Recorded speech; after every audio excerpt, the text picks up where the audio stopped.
바로 키맨 박형철에 쏠리는 눈. 당시에 이제 뭐 청와대가 누굽니까? 송병기 전 부시장의 첩보를 받아서 김기현 관련된 첩보를 뭐 생산하고 이 과정에 청와대 민정수석실 산하 반부패 비서관을 맡고 있었던 박형철에 쏠리는 눈. 바로 이겁니다. 그의 입을 주목하고 있다. 자, 김 기자, 왜 그런 걸까요? 이번에 13명, 기소된 13명 중에서 박형철 비서관이요, 유일하게 이 사건의 위법성을 인지하고 있었다라는 게 바로 검찰의 판단입니다. 이유가 뭘까요? 공소장 내용을 좀 살펴보면요, 박형철 반부패 비서관이 백원우가 건넨 첩보서의 생산 및 경찰 하달, 그리고 심각한 위법인 거를 인식하고 있었다. 그리고 민주당에서 제공한 첩보라고 판단했지만 재선에다가 청와대 입지가 굳어있는 백원우 비서관의 요구라서 거절을 못했다라는 증언들이 나왔다는 건데요. 따라서 방금 배승희 변호사님께서도 말씀하셨지만 내부 고발자이자 또 자백을 한 셈이다. 기소된 13명 중에 유일하게 불법성을 인정하고 있고, 따라서 박형철 비서관이나 그의 증언이 이번 의혹을 입증한 핵심 증거가 아니냐, 뭐 이런 해석들이 나오고 있습니다. 그러니까요, 박형철 비서관의 검찰 조사 과정의 증언 중에 저게 중요한 거예요. 심각한 위법임을 내가 인식했었다. 당시 반부패 비서관으로서. 위법했다라는 것을 자백하고 있는 거 아니겠습니까? 나머지 12명은 싹 다 위법하지 않다고 하고 있는데 반부패 비서관이었던 박형철은 그거 위법했어요. 난 그거 인식하고 있었음에도 불구하고 힘 있는 백원우가 지시한 거라 어찌할 도리가 없었습니다. 이렇게 자백을 했다는 거예요. 그래픽 좀 넘겨주시죠. 그래서 이런 얘기가 나오는 거예요. 검찰 관계자. 검찰이 이렇게 자신 있게 13명을 무더기로 기소한 것도 박형철의 진술이 있었기 때문이었다. A 변호사, 송초로 시장이나 백원우 전 민정비서관 등은 처음부터 한쪽 편이거나 한쪽 편일 수밖에 없는 구도인데 박형철은 그쪽과 같은 부류는 아니었다. 박형철의 검찰 증언이 물론 이 박형철 비서관도 지금 기소는 됐습니다만 이석호 평론가 보시기에는 진짜 키맨 박형철 맞습니까? 어떻습니까? 결과적으로 이번 사건의 키맨이 어떻게 보면은 다행이 됐다고 보는 게 박형철은 백운훈이 이 사건 공작한 사람하고는 성격이 다른 사람입니다. 저쪽은 운동권 정치인들 출신이고 선거를 공작적 차원에서 하는 거를 그냥 옛날부터 밥 먹듯이 해왔던 사람들이기 때문에 법에 대한 인식이 아주 약합니다. 무조건 이기면 된다. 나중에는 압력이나 여러 가지 정치적 방법으로 해결하면 된다. 이런 인식을 가지고 있는 사람인데 박형철 비서관은 법을 아는 사람이고 검찰 출신입니다. 예. 그래서 이게 위협하다는 것을 너무나 잘 알고 있고 그동안에 이 정권에 어쨌든 자기가 몸담고 있으니까 아마 그 위세라든지 그 안에서 어떻게 할 수가 없었지만 사안이 이까지 왔을 때는 이제는 진실을 말하지 않을 수 없다. 예. 이렇게 지금 돼 있습니다. 제가 보니까. 예, 그리고 예. 앞으로 이 부분에서 많은 것이 나오게 되겠습니다. 예, 봅니다. 우리 이석호 평론가께서 밥 먹듯이 이런 표현을 조금 정정을 하고 가도록 하겠습니다. 약간 좀 지나친 표현이셨던 예. 것 같고 설명 과정에서 우리 배승희 변호사 하실 말씀 있으세요? 저는 이 박형철 비서관의 출신이 공안검사 출신이라는 점에 좀 주목을 해야 된다라고 생각이 듭니다. 박형철이 공안검사 출신? 그렇죠. 그런데다가 국정원 댓글 사건까지 윤석열 총장과 합을 맞춰서 수사를 했던 분입니다. 예. 그래서 그 이면에는 어차피 윤석열 총장이 이 사건 수사를 하게 됐을 경우에는 수사일상 끝까지 간다. 이런 예상도 했을 거라고 저는 봐요. 예. 그래서 자신의 이런 불법적인 행위에 대해서 결국 친정인 검찰 쪽 편을 들게 된 거고 수사 상황 진척에 있어서도 본인이 자백을 하는 이런 모습도 보였는데 이거는 뭐 국민 입장에서 보면은 사실은 어떻게 보면 용기 있는 내부 고발자인 것이고 청와대 입장에서는 굉장히 배신감을 느낄 수밖에 아이고야. 없는 상황이지만 예. 이 검찰로서의 그 어떤 양심이라고 해야 될까요? 그런 것을 결국 보여냈다 이렇게 보입니다. 그런데 이제 이런 거예요, 시청자 여러분. 박형철 전 반부패 비서관은 내가 심각한 위법임을 알았으면서도 어쩔 수가 없었습니다. 이렇게 검찰 조사에서 이야기했는데 또 다른 누군가는 박형철한테 책임을 이렇게 너가 잘못했잖아, 너가. 넌 나 잘못한 거 없어. 네가 잘못했잖아. 책임을 이렇게 떠넘기고 있다는 거예요. 김민지 기자 누구 얘기입니까? 네, 백원우 전 민정비서관 얘기입니다. 검찰 진술에서 줄곧 이제 박형철 비서관이 뭐 괜찮다고 했기 때문에 나는 뭐 그런 줄 알았다. 뭐 이런 식으로 책임을 떠넘긴다는 얘기인데요. 예. 백원우 전 민정비서관 이 선거법 전문가인 박형철이 괜찮다고 해서 나는 위법하지 않은 줄 알았습니다라고 하거나 검찰이 이제 진술 증언 과정에서 박형철 전 비서관의 진술을 근거로 질문하면 흥분하면서 대질 조사를 요구하기도 한다고 합니다. 아, 그래요? 그러니까 이제 이런 얘기가 나오는 거죠.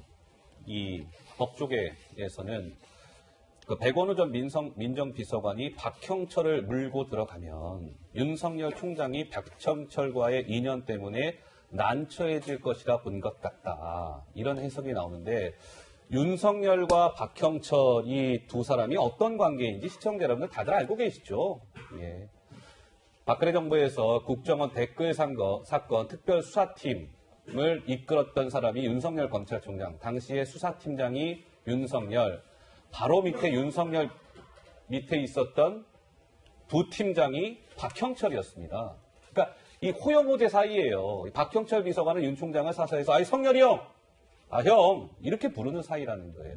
그러니까 이 백원우 전 민정비서관은 박형철을 끌고 들어가면 윤석열 총장이 박형철과의 인연 때문에 난처해질 것으로 본 것 같다라고 얘기했지만 어찌 보면 백원우 전 민정비서관의 전략이 잘 안 먹혀 들어가고 있는 것 같은데 우리 오창석 부소장은 어떻게 보세요?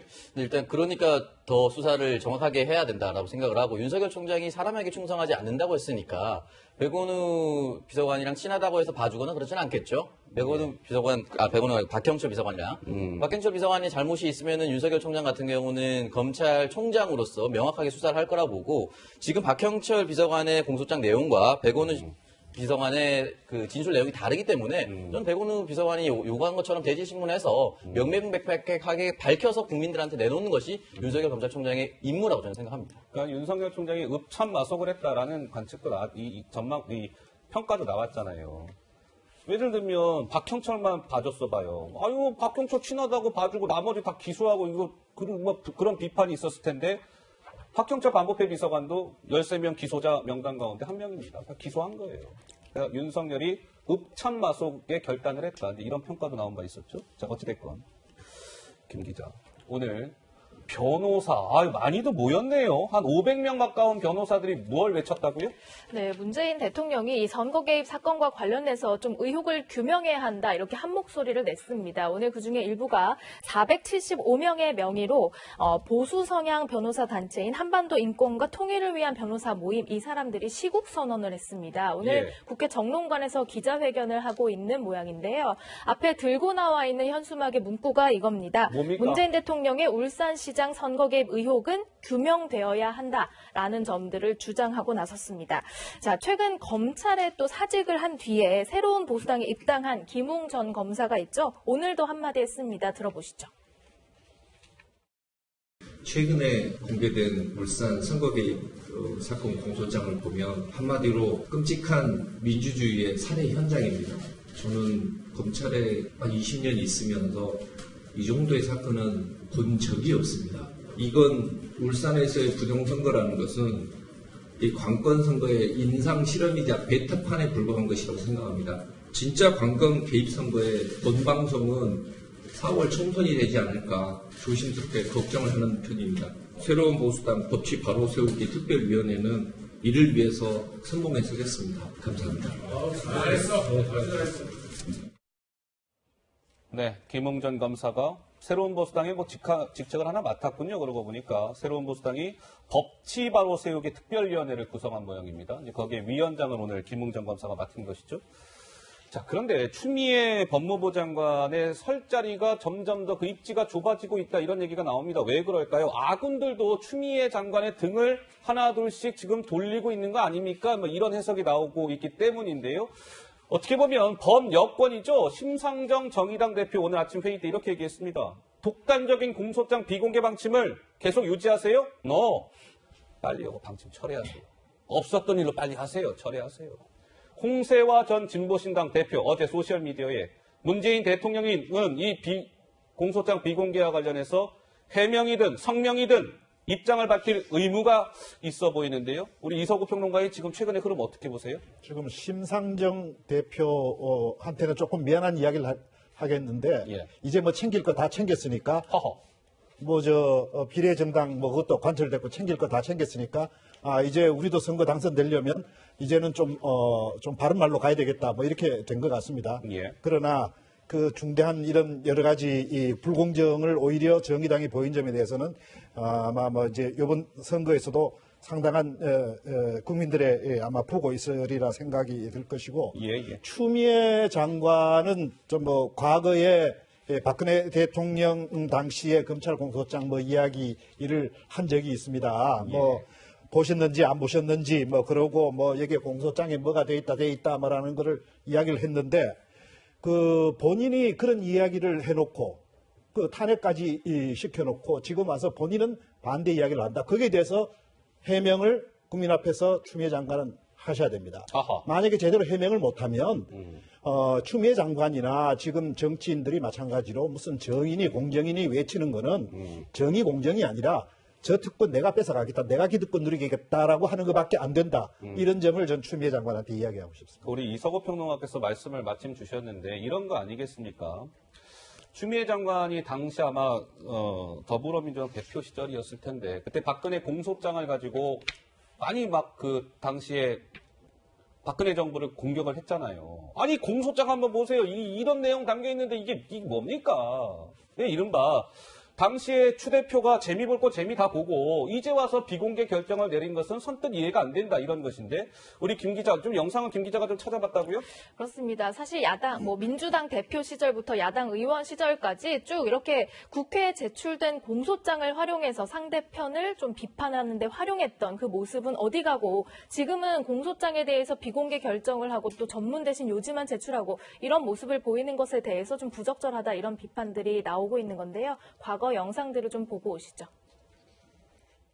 검찰의 어제 공소장을 보면 100점 만점에 한 50점 되는 것 같습니다. 그 속에 대통령은 빵점이었습니다. 검찰 공소장을 대통령이 보셨는지 안 보셨는지 정말 알 수조차 없습니다. 박근혜 대통령은 공동정범 또는 주범으로 공소장에 적시되어 있다는 것을 공소장을 다시 읽어보시길 바랍니다.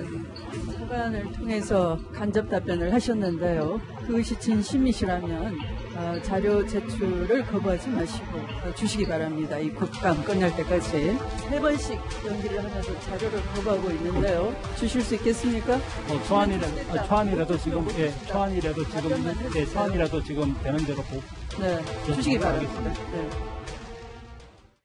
네, 특히나 내로남불이라는 비판이 나오는 이유는 야당 의원 시절이었던 2013년에 법안을 좀 대표 발의한 게 있어요. 뭐냐면 국회에 대한 자료 제출을 의무를 강화하는 그런 법안을 발의했는데 기존 법에서 더더욱 강조가 된 부분은 국회의 자료 제출 요구를 기피하거나 또는 방해만 하더라도 해당 장관에게 관련자 징계 요구하는 내용을 담았다고 합니다. 그러니까 7년 전에. 국회가 자료를 요구할 때 조금 더 강제적으로 제출하도록 하는 그런 법안을 세게. 발의한 적도 있는 지금의 추미애 장관이 좀 내로남불 아니냐 이런 비판이 나오고 있습니다. 내로남불의 결정판이자 위선의 극치입니다. 이제 야당에서는 목소리를 높이고 있는데 저희가 뭐 아직 이 영상이 없다고 해서 영상은 못 보여드립니다만 오늘 자유한국당이 당장 배승희 변호사님 이 추미애 장관을 이 공소장 비공개한 것과 관련해서 직권남용 혐의로 대검에 고발을 했단 말이에요.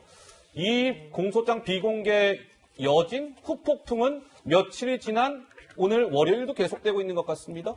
지금 뭐 여권에서도요, 공식적으로는 추미애 장관 편을 좀 들었었지만은, 최근에 내부적인 기류는 추미애 장관이 사고 쳤다 이런 발언을 할 정도로, 사고 쳤다. 이 추미애 장관한테 자기 정치하고 있다 이런 비판을 하고 있는 것으로 보도가 되고 있습니다. 예. 사선 국회의원에다가 당대표까지 하고 왜 장관으로 가느냐, 이제 그런 점에서 추미애 대표 본인은 아마 이 업적을 쌓아가지고 명예를 쌓고 다음 스텝으로 서울시장이든 그 다음에 나가서 뭐 대통령이든 이런 업적을 쌓으려고 한 것 같은데요. 어떻게 예. 보면 정치력으로 지금 매일 업보를 쌓는 것 같다. 업보를 그래서 쌓는다. 사실은 여권 편, 청와대 편을 든다고 본인은 했지만은 그것은 당내의 반발을 샀고 또 결과적으로 국민의 반감을 샀고 이것이 좀 스텝이 꼬여버린 거 아닌가 생각이 듭니다. 게다가 이번에 이 장관 청문회 과정에서 불거져 나온 아들에 대한 그 휴가 미복귀 사건에 대해서 예. 그 당시 민주당 당대표로서 했던 직권 남용 그 부분도 지금 동부지검에서 수사가 시작이 됐고요. 그리고